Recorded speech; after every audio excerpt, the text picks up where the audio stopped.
নরেন্দ্রপুরের ভয়াবহ অগ্নিকাণ্ডের ঘটনায় ডেকোরেটরস মালিকের বিরুদ্ধে এফআইআর দায়ের হলো। নরেন্দ্রপুর থানায় এফআইআর দায়ের করলো পুলিশ।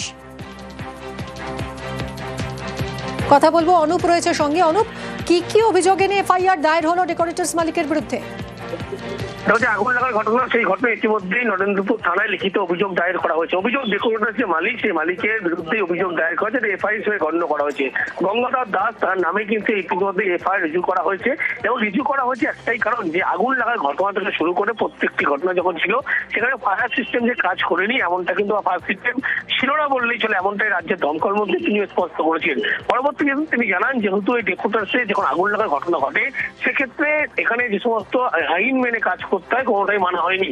এক্ষেত্রে তার বিরুদ্ধে যে কড়া পদক্ষেপ নেওয়া হবে বা এফআইআর রিজু করা হয়েছে, ইতিমধ্যে রাজ্যের দমকল মন্ত্রী তার পক্ষ থেকে স্পষ্ট করা হয়েছে এবং কঠোর ব্যবস্থা নেবে। যেই হোক, কোনো ব্যক্তি যদি কোনো ঘটনায় যোগসূত্র থেকে থাকে তাদের বিরুদ্ধে আইনানুগ ব্যবস্থা নেওয়া হবে। এবং এমনটাই দেখা গেল যে নরেন্দ্রপুর যে আগুন লাগার ঘটনা, সেই ঘটনা ইতিমধ্যেই ডেকোরেটরস মালিক গঙ্গাধর দাস তার নামে নরেন্দ্রপুর থানায় ইতিমধ্যে এফআইআর রিজু করা হয়েছে। পুলিশের পক্ষ থেকে গোটা ঘটনা যেমন খতিয়ে দেখা হচ্ছে এবং অন্যদিকে এই গঙ্গাধর দাস যার বিরুদ্ধে অভিযোগ ছিল সেখানে ফায়ার সিস্টেম কিন্তু কোনোভাবে কাজ করেনি। অডিট থেকে শুরু করে একাধিক বিষয় নিয়ে যেমন প্রশ্ন উঠছিল, গোটা বিষয়টা তারা খতিয়ে দেখা আশ্বস্ত করা হয়েছে। অন্যদিকে দমকলের পক্ষ থেকে বলা হচ্ছে ওয়েটল্যান্ড জমি হলেও শুধুমাত্র দমকলের যে আওতার মধ্যে পড়ে এমনটা নয়, এখানে আরো কিছু ডিপার্টমেন্ট রয়েছে, সেই বিষয়গুলো প্রত্যেকটা খতিয়ে দেখবে। কিন্তু অন্যদিকে শুধুমাত্র গঙ্গাধর দাস যিনি ডেকোরেটরস মালিক তার বিরুদ্ধে ইতিমধ্যেই এফআইআর রিজু করা হয়েছে, তার বিরুদ্ধে পদক্ষেপ নেওয়া হবে এমনটা কিন্তু রাজ্যের দমকল মন্ত্রী তার পক্ষ থেকে স্পষ্ট করা হয়েছে। একদমই অনুপ, অনেক ধন্যবাদ। আইনত ব্যবস্থা নেওয়া হবে বলেছেন দমকল মন্ত্রী সুজিত বসু। যাদের গাফিলতিতে এই ঘটনা তারা তাই এড়াতে পারে না। মৃতদের পরিবারের পাশে রয়েছে রাজ্য, আশ্বাস দমকল মন্ত্রীর।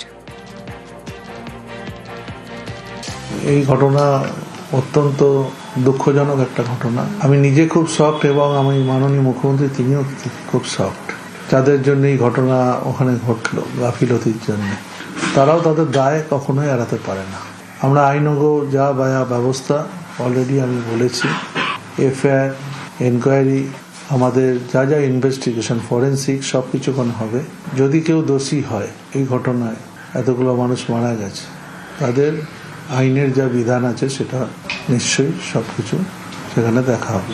আমরা পরিবারগুলোর সাথে আছি, আমাদের সরকার তাদের কাছে আসে। এখানে যে ওয়্যার হাউস ছিল, সেই ওয়্যার হাউসে তার জন্য যে সমস্ত সিস্টেম থাকার দরকার ছিল সেগুলো সিস্টেম ছিল। এখন ওরা বলছে কয়েকটা ফায়ার এক্সটিংগুইশার নাকি ছিল, সেটা আমরা তাও তো আমার চোখে পড়েনি। কিন্তু এত বড় গোডাউন করতে গেলে সেই গোডাউনে আপনারা জানেন আমাদের ফায়ার কমিটি আছে, সেই কমিটির কাছে জমা দিতে হয়, অনলাইনে অ্যাপ্লিকেশন হয়, সেখানে এনকোয়ারি হয়, তারপরে অ্যাকশন আমরা নিচ্ছি না তা না, ফায়ার অডিট হচ্ছে না তা না, ফায়ার অডিট হয়। আমি দেখিয়ে দেবো লাস্ট মাসে কত ফায়ার অডিট হয়েছে, কিন্তু অডিট হওয়ার পরও দেখাচ্ছি কিছু মানুষের প্রবণতা থাকে আইন ভেঙে কি করে কাজ করে। আমি ইমিডিয়েট বলেছি ওই এলাকায় যতগুলো ওয়্যার হাউস আছে, কালকে থেকেই বলেছি একটা অডিট টিম তৈরি করে ওখানে অডিট করার জন্য। যদি কেউ দেখা যায় কেউ নিয়ম মানছে না ওখানে, তাহলে তার এগেনস্টে যা লিগাল অ্যাকশন আছে হবে।